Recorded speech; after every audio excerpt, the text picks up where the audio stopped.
Good morning! Isang mapagpalang araw na naman sa ating lahat. Okra at sitaw ang ating bagong harvest today.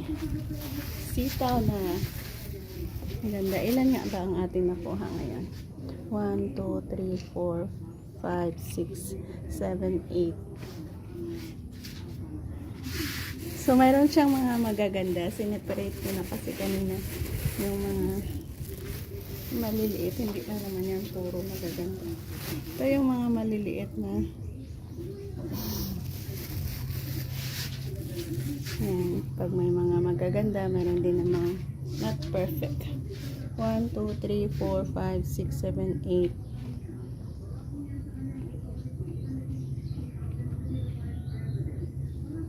9, 10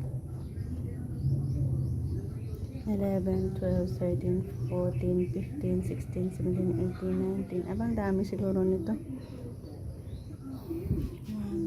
2, 3, 4, 5, 6, 7, 8, 9, 10, 11, 12, 13, 14, 15, 16, 17, 18, 20, 21, 22, 23, 24, 5, 6, 7, 8, 9, 10, 6 7,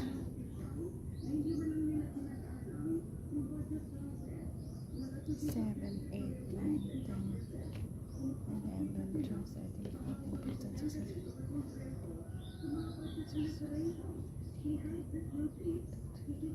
Ala, more than 100 din pala ang ating nakuha ngayon. So yan ang kabuuan natin okra na nakuha. Dito tayo sa ating sitaw.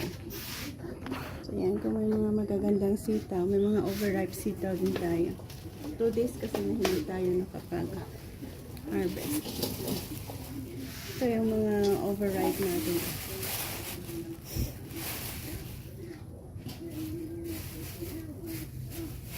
So yan, meron tayong 2, 4, 6, 8, 10, 12, 120 tali na pieces at 6 na tali na sitaw. Yan ang kabuuang ating freshly harvest gulay ngayon.